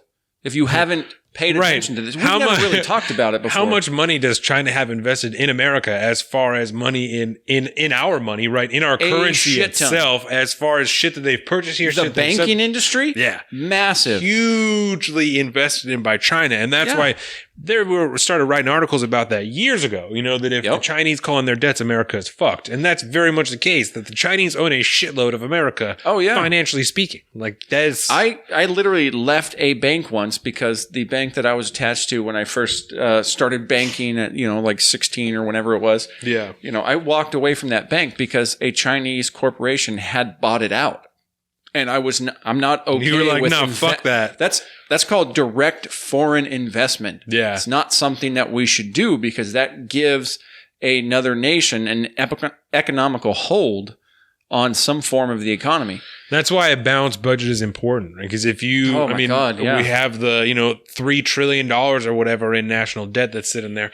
I mean, that should happen because you don't... 3 trillion? Is that what it is? What the fuck is it? It's in the 20s. Jesus Christ. So... I'm going to pull that up to make sure. Yeah, what am I thinking? I wonder why I thought $3 trillion. Probably this year. We've added to the national debt through the tax cuts. Right. That's, I'm sure, what it is. National debt clock. This is as fucking... If you want to really...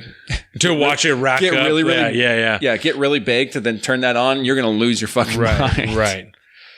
So at this point in time, the U.S. national debt is $22.3-ish trillion. Right. And you hit that point because you run off so much spending against, earning for so long that you fucking rack up, and you have industries that you allow to fuck Americans and to do things like that you end up having to bail out, as far as the real estate, the fucking auto industry, the banking industry, all these people that you had to fucking buy out, that you had to bail out because they fucked Americans, and then fucked America. You know what I'm saying? In exchange. Don't watch this. You're going to make yourself cry.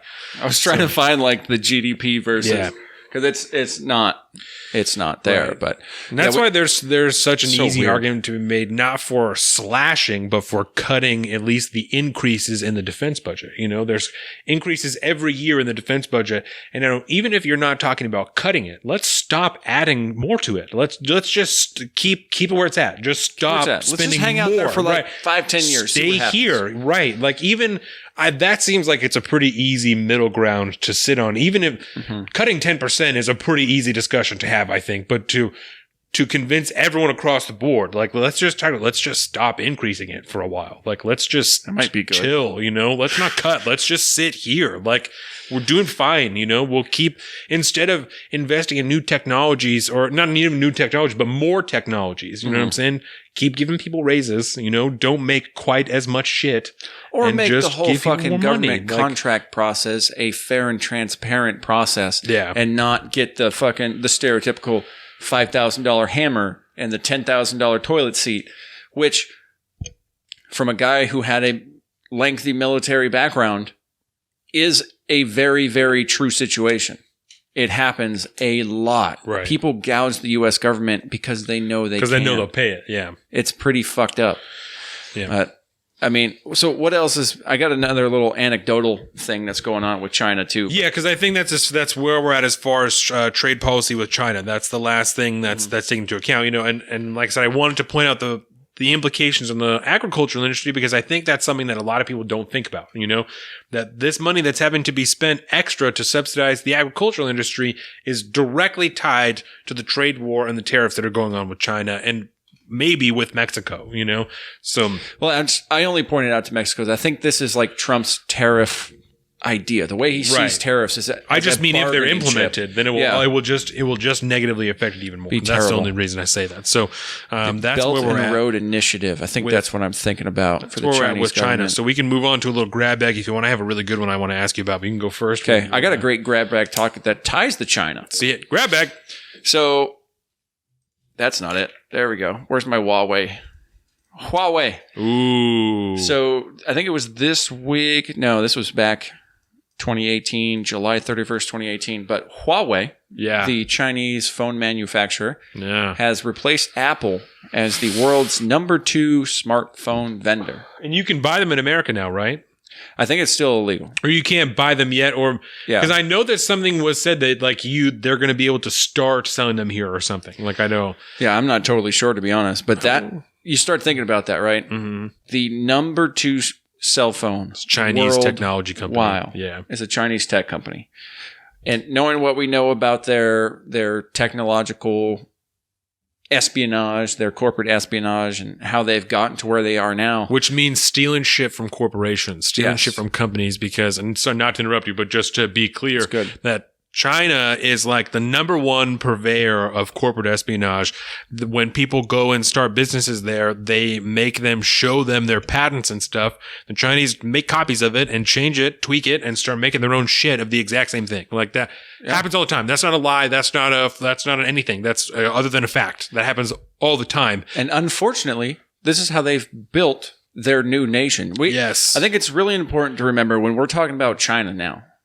In the contemporary modern world, China as a nation has really only existed in this form since like the mid to late 1980s. Right. This is not the 5,000-year-old Chinese dynasty that's been around forever. This is a new country. This is a new thing.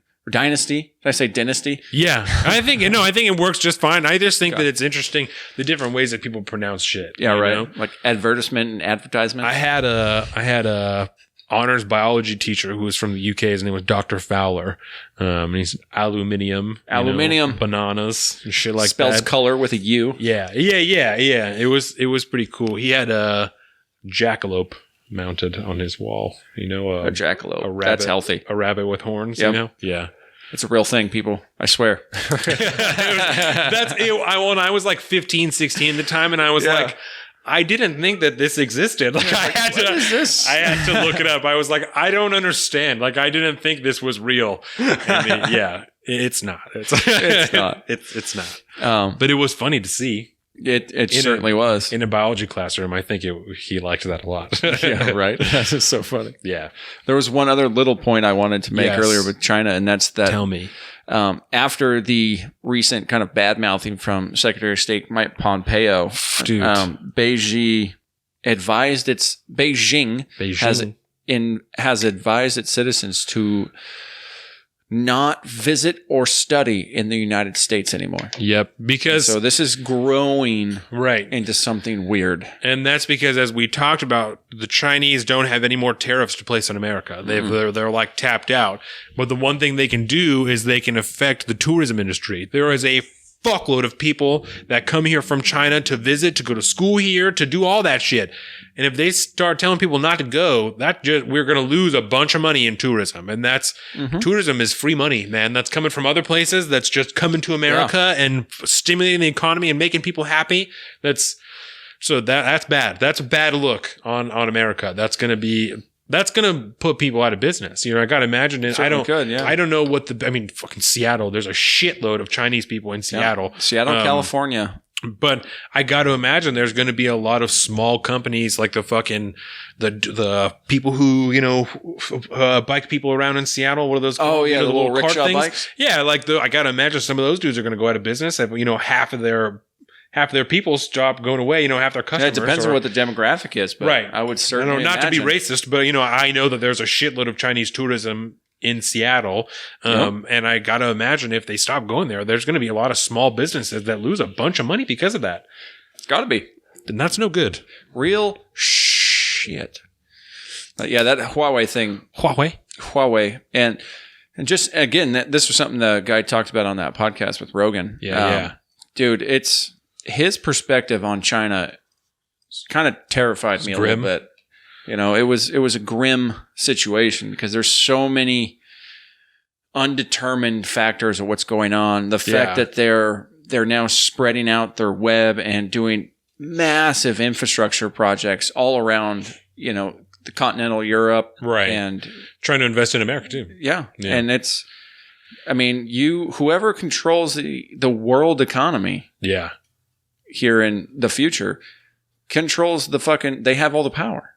Yeah. You know, you have the power to turn a 1 into a 0.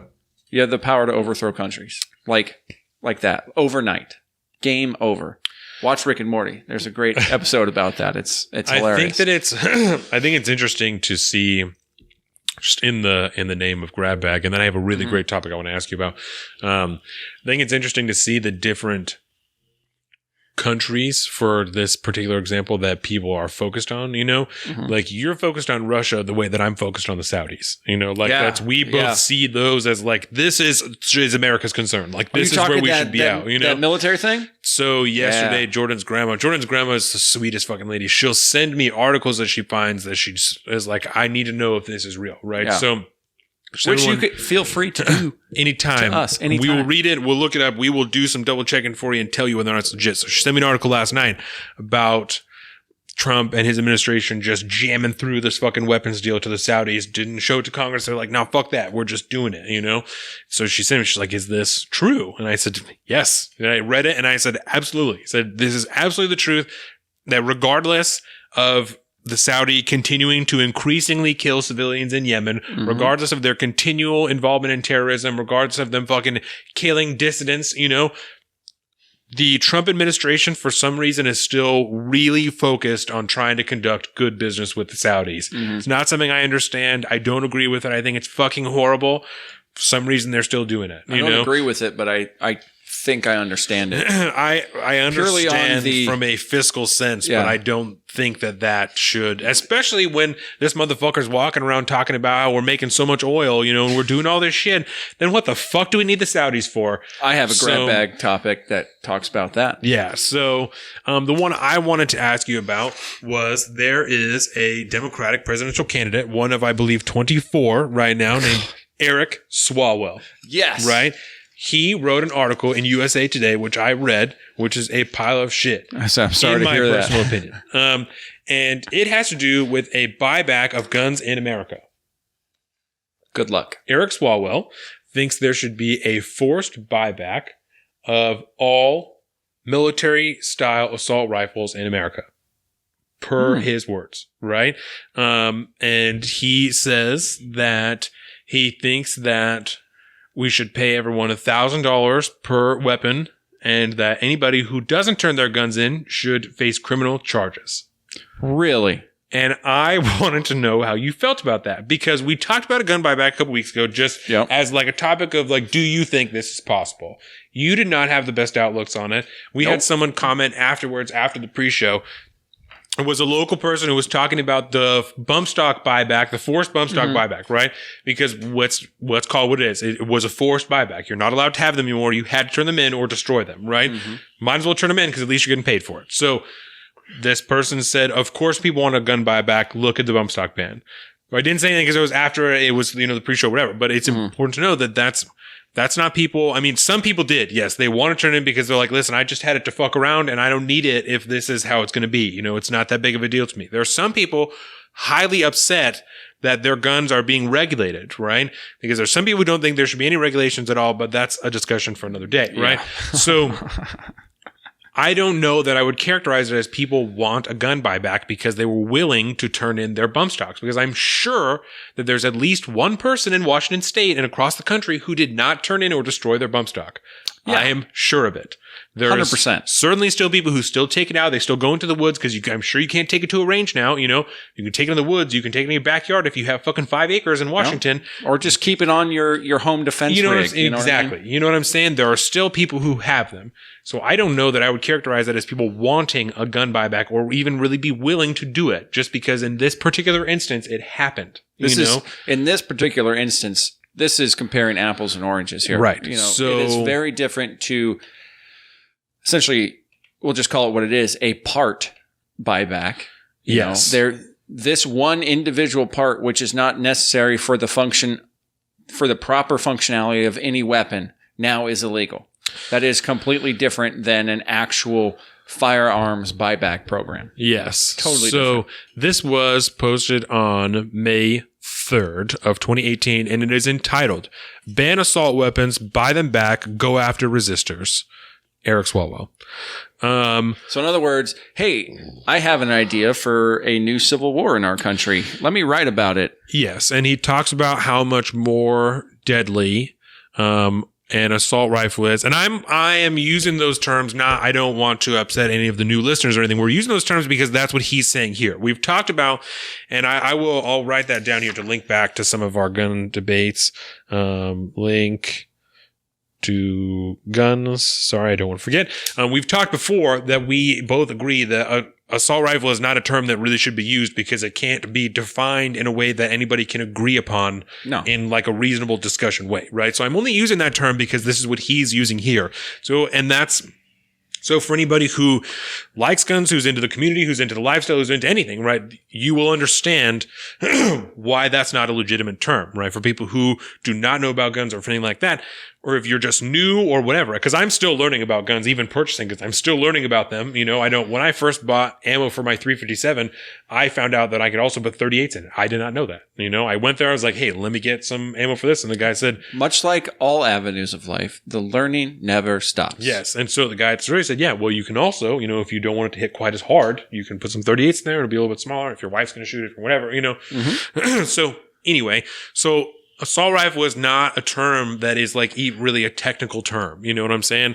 Like, It's never been legally defined before. It's not, right? So there's sometimes on the state level. So that's why there's people talking about military style rifles and blah, blah, blah. And I heard someone a couple weeks ago, someone talking about, and we talked about this a long time ago, the AR-15 not being a military style rifle, you know, and I can see it be argued either way because the first time we talked about it, you know, we discussed that it was originally designed as the AR-10, I believe, for the military. And then when they didn't want it, it wasn't right. They flipped it over. They changed it slightly to the AR-15 and now it's sold to the public, right? Yeah. I feel like that's an argument that can be made. It's a military style rifle. It was originally designed for the military and they didn't want it. So they flipped it because they found the M4 or the M16, whatever the fuck it is.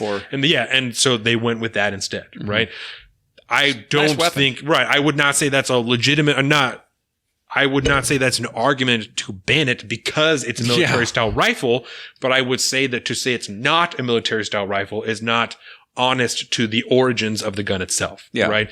That's like a vernacular issue, you know? Yeah. And that's like the problem I have.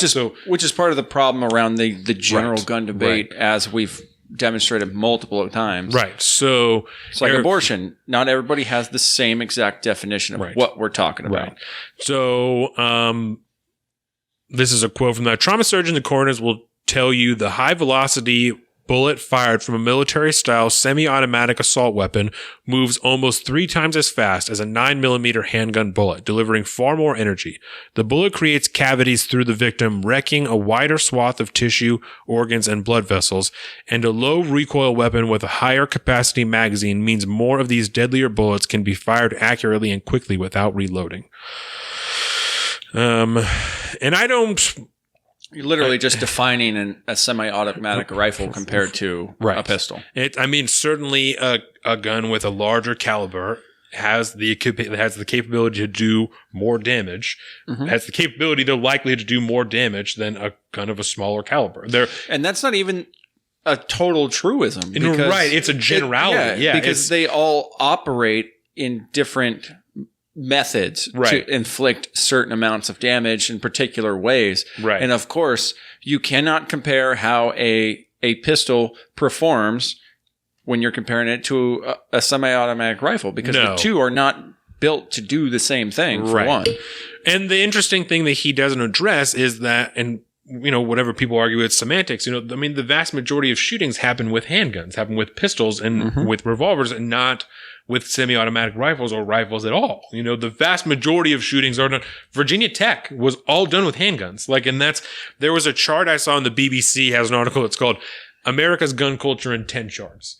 And so one of them shows opinions, like lines of different opinions around different mass shootings. And one of them was Virginia Tech. And at that time, like, it became really contentious. Let me see if I can find this, because it was a good little chart, I thought. Here it is. So this blue one is protecting gun rights, and the top one is control gun ownership. So Virginia Tech, a bunch of people, like, the protecting gun rights went down and controlling gun ownership slightly went up, you know? Yep. And I think that's because of the time they were like, oh my God, a fuckload of people just got killed with fucking handguns. Like, that's fucking crazy, you know? Then after that, you have Sandy Hook, Orlando. These things are being done with more assault style weapons, and they start to fall more back towards each other, you know?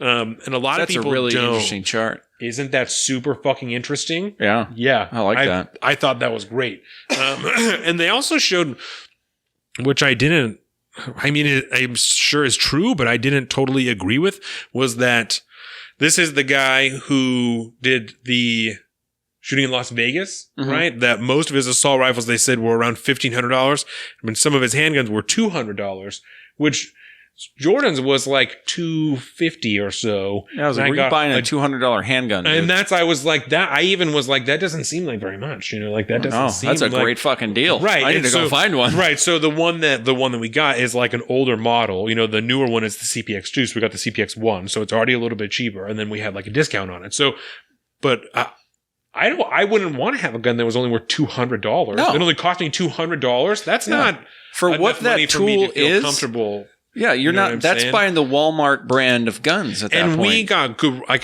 there's really good reviews on the CPX1, like from USCCA and all kinds of stuff that they watched. USCCA. I watched a video from USCCA where they fired 600 rounds through a CPX1 without cleaning, without anything. Wow. And the last like 30, you know, was just one right after another. And he said, I'm stopping because the gun is hot. He said, it's still firing just fine. 600 rounds, no cleaning, no nothing. It was still accurate, was still fucking consistent. And I was like, she can carry that. Like, that sounds great to me that she can carry that, you know?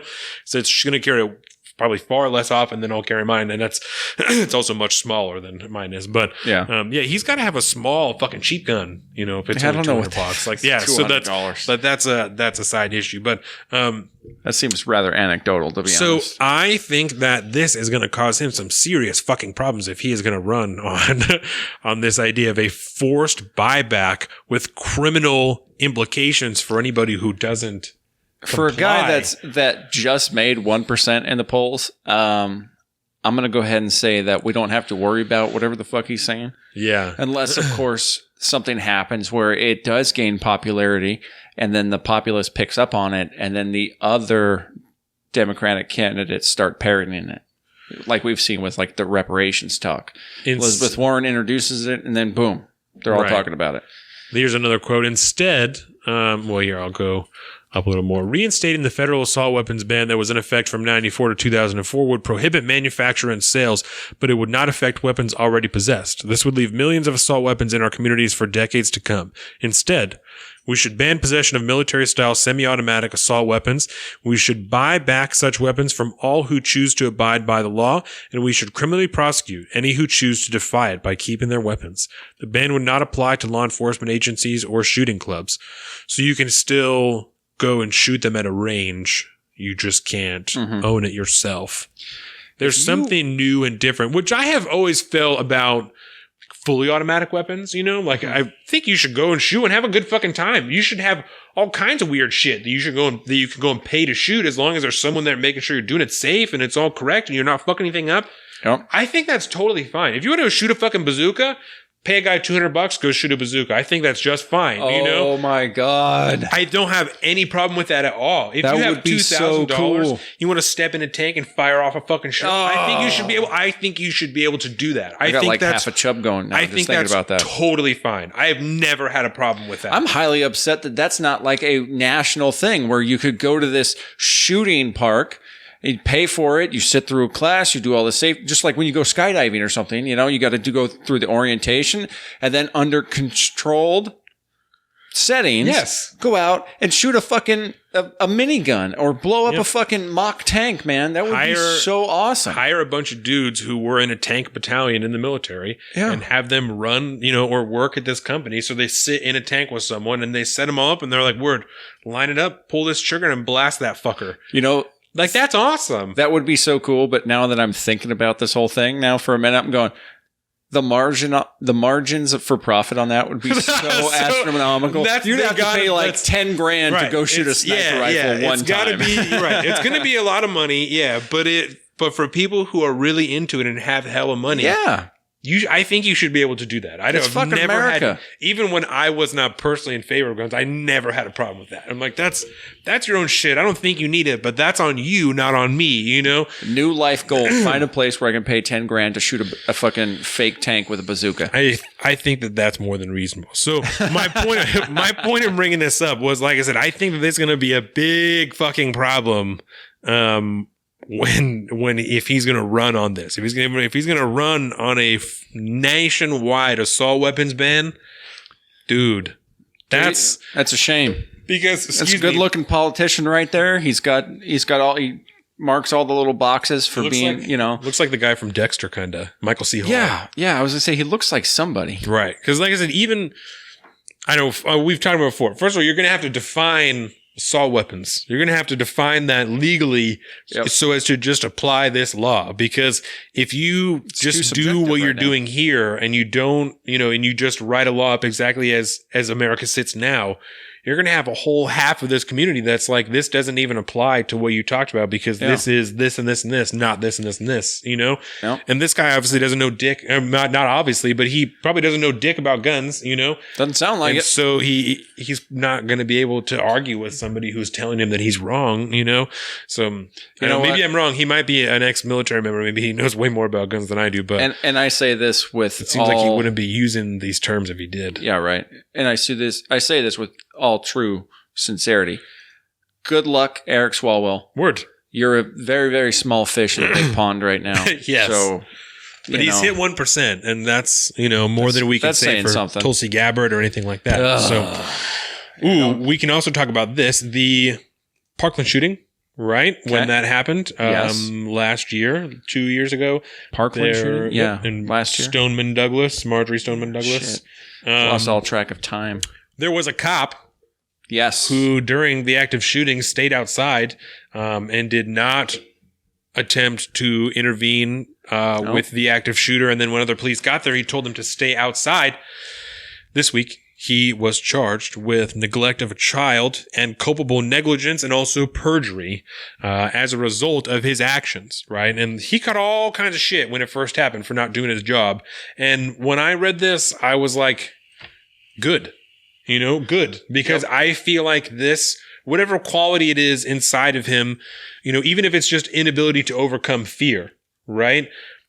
That is the shit that is leading to not only things like this, but to so many people, especially young Black Americans, being shot in this country every day. It's people who should not be in that job being in that job. Yeah. It's obviously a hard fucking job. And it's harder today than it ever has been before. Obviously, this guy should not have been a police officer because again, I'm not shitting on him for not having those qualities, right? Because if you don't, you don't. And you don't know it until you're in it. There's a certain, like a threshold or whatever you want to call it. There's like a level of whatever you have to have that you can handle this job. Yep. That's okay that you don't have that. But you shouldn't be in this position if that's the case. Mm-hmm. There should be someone else who does meet that threshold that should be in that position because 17 kids or whatever lost their fucking lives because you sat outside and didn't do shit.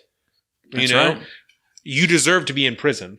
And that's unfortunate that maybe at the time you didn't know, but you caused the loss of life of fucking teenagers because you didn't do your job as a school resource officer, as a policeman, like that's...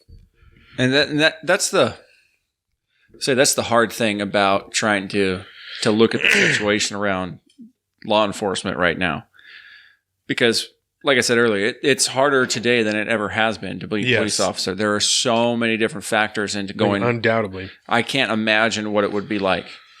But I know for a fact that if the job 50 years ago might have required this type of individual. And now the job in 2019 requires a different type of individual. It's very possible that has happened and you're caught up in something that you've been doing your whole life. And now all of a sudden you cannot meet those rise standards. to meet the standards, right? Even if you don't know that standard exists, you, much like the military, you go in and you take an oath. Like there's a reason to serve and protect. Yes, there's a reason that desertion and going AWOL and stuff is a crime you will go to jail for. Right. Because you have sworn to do a duty. You are now a public servant. Mm-hmm. Law enforcement is a public service, just like military service is. You have to be willing to step up and do what is necessary to meet your duty. And if you don't, there are consequences. And it's comparable, but not the exact same thing. Because I don't want to. No. The example I'm going to give is like if you're an EMT and you choose not to save someone's life, for whatever reason, whether it's you're fucking black and that guy's a racist or whatever the fuck it is, that's like I said, those two things are not exactly the same, but they're similar situations that you have a job to do. It is your duty as an EMT, as a police officer, to save that person's life. Mm-hmm. If you don't do that, you will be held responsible for that if you're negligent. And he was found negligent in this case. Yep. And it totally makes sense. That's kind of, you could feel for the guy at the same time. Yes. But at the end of the day, you have to understand that that's kind of the way it has to be. Otherwise, what the hell are we doing? Why is he there? Why are we paying him to do this job if he literally mentally cannot be capable of handling the job? Yeah. Consequences of that are what they are at this point, and maybe we should look at that. But as of right now, that's the way it is. Yeah. And it totally makes sense in my mind. I feel for the guy, but shouldn't have been doing that job. Mm-mm. Unfortunately, there's only one way to look at it in my mind. All right. So what do you got there? Let's hit that one last one. We'll hit sports and we'll get the fuck out of here. Yeah. I want to get your reaction onto President Trump talking about something. Good God. So I hope you can hear this. Looking for some kind of conflict in Iran. Well, I'm the one that talks about these wars that are 19 years and people are just there.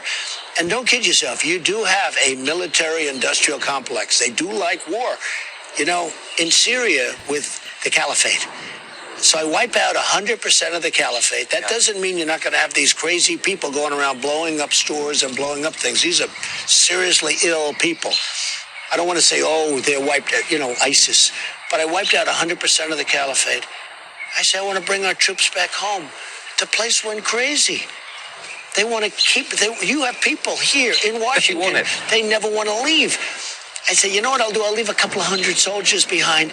But if it was up to them, they'd bring thousands of soldiers in. Someday people will explain it. Well, this is an example. You do have a group, and they call it the military-industrial complex. They never want to leave. They always want to fight. No, I don't want to fight. But that's dope. Is that crazy to hear him say that? I think that's super interesting, right? Because I remember when we talked about troop withdrawal from Syria, right? It's good idea, but not a total withdrawal, because we talked about the 3 generations. You unfortunately have to keep some people there to make sure there isn't an insurgence and a rebellion, or not a rebellion, a rise, a re-rise of something else. That grows there because of things that happened as a result of American influence there, right? Yeah. That's why a small force needs to be maintained in those areas. But I am wholly in favor of a bunch of people coming home. Get them the fuck out of there. But keep the people there that need to be there to maintain shit. 3 generations, let time go by. If nothing happened, then bring them the fuck home. Clear it out, do whatever with the military base and clear it the fuck out. But I don't know that we've had really a situation where 3 generations have gone by and nothing has happened in a country that we've been in. Yeah. Which, you can take it however you want, but that's how it's been. So I think that is wildly interesting. It's really interesting, especially when you think about what Jordan's grandma asked. Yes. And we're talking about the arms deals and things. And so to hear President Trump essentially call out the military-industrial complex on, this was courtesy of an interview through Fox News.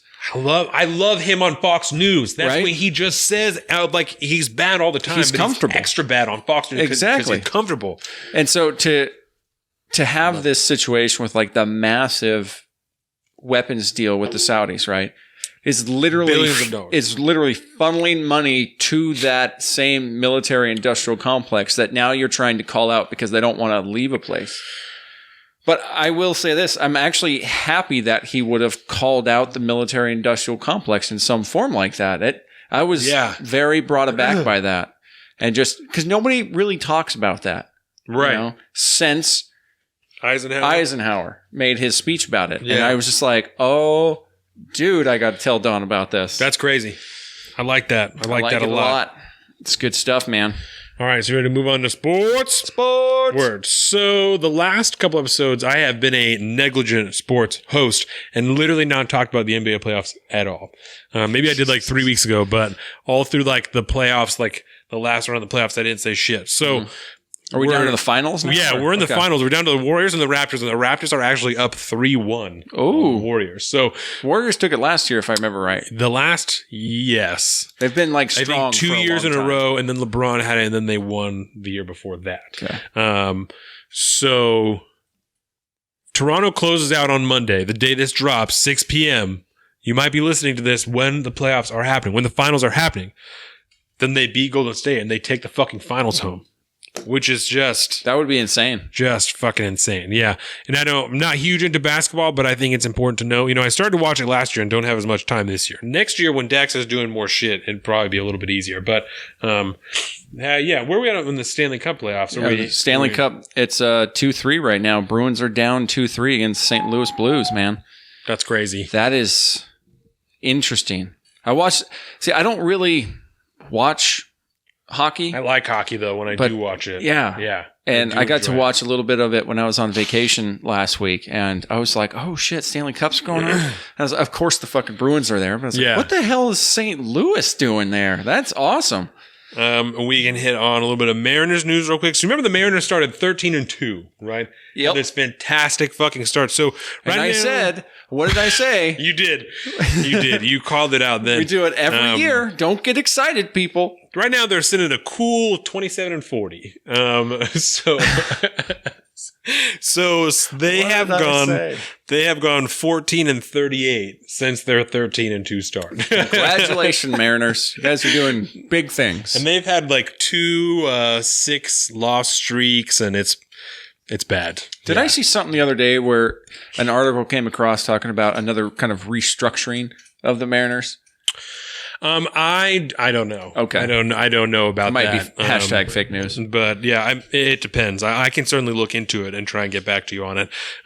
So the Mariners are not looking too hot, but as you said, that's good though, because that means the tickets will be real cheap. Yeah. That's fine. I like to do that because I like to go to baseball games regardless of how invested I am.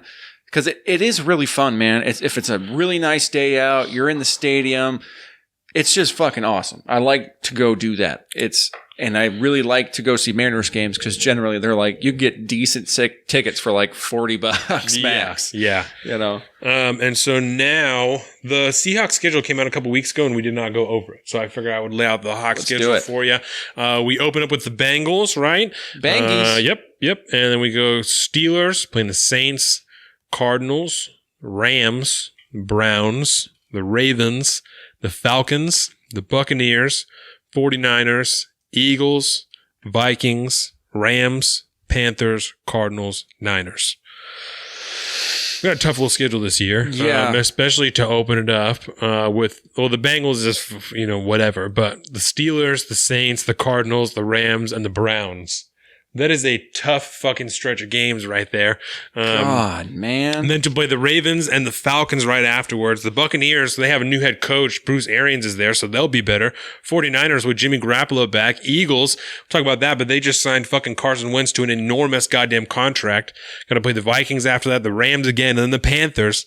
It's a tough schedule. I am not excited about this. Yeah, that's a tough schedule. I'm nervous. I think that we should go to a game this year. Ooh. I think we should go to, even if it's just the two of us, I think we should go and hit a Seahawks game this year. All right. I'll go take out a small personal loan. I actually looked at tickets through the Seahawks app, and you can get tickets for $75. Like good seats for $75. Yeah, I wouldn't even mind sitting on the opponent's side. I'll just fucking wear Seahawks shit. I don't give a fuck. Even if that's in poor taste, I don't give a fuck. It's definitely not. I don't give a shit. I'll sit on that other side for $75 tickets in a good fucking spot. I'll do it, So Yeah. when I'm looking at, because I'm looking at the same schedule you are, when we're on top, we're at home, right? I believe so. Yes. Let me when just we're on click on top, this we're at one. Yeah, home. Yeah, because okay. you can buy tickets for the Bengals game. Yeah. So Wait. Okay. So Or- Seahawks no, so- at Pittsburgh. So Pittsburgh's on the bottom. So Seattle yes. on top. bottom. Yeah. On is bottom away. is at home. On Okay. top is away. Yep. So it's a home game against the Bengals. Home against Are the preseason Saints. games cheaper? Probably. Because I feel like preseason would be really fun because then you get to see A lot of the young people. talent. Yeah. That might be cool. So we got Broncos and Raiders for home preseason. The Raiders games. would be a fun game. I mean, That you would won't be. that fourth preseason game. You won't see anybody but rookies. But Yeah. because that's all That's people. kinda- that's yeah. when they make their final cuts. But yeah, And then to the other see- one is the opening. right. That'll be tough. And you'll see the most of them during the Chargers game. So when they're in LA, you'll see the most of them. They'll play probably like a half or so. But so they do Fucking like Saints game, dude. like in the first preseason game, they'll play like one series, and then in the second one they'll play like maybe a quarter, and then in the third one they'll play about a half, and the fourth one they have to make their final cuts, and so it's all rookies in that fourth preseason game. So we should look into that. 'Cause Yeah, they're- September 22nd, playing Yeah. the Saints at home. God damn, that would be 1:30 a great p.m. fucking game, the 22nd. And we have like 4 primetime games. Mondays, That's a Sunday game. Mondays, Sundays, and Tuesdays. We have some Yeah. good shit. Yeah, I'm really excited for this season. It's gonna be fantastic. So we can get into some news. The Jags signed Terrell Pryor, wide receiver Terrell Pryor. The Raiders signed offensive lineman Richie Incognito. And we talked about him a couple months ago because can't. he went to like his dad's funeral, I think.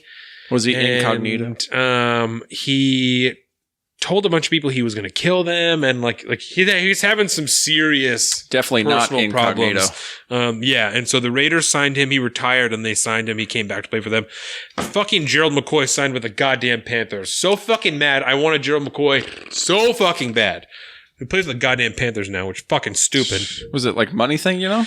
I don't remember because I don't think he got signed for that much. I think he just, Yeah. At this point in his career, he's looking for a ring, so he must have felt like the Panthers are in a good position. I mean, and they were pretty all right last year. So Oh, and the Hawks aren't, huh? Well, I feel like the Hawks are in a pretty good position, actually. Le'Veon Bell got robbed of over $500,000 in jewelry from his 2 girlfriends.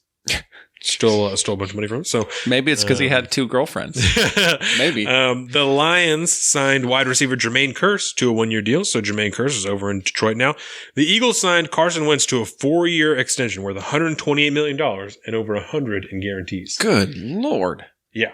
So the Eagles think that they're going on a run. They think they can do. They got Deshaun Jackson back. They think that they got some shit going on. Well, let's let them think that. The Jets hired Joe Douglas as their new GM. The Texans fired their GM, Brian Gain.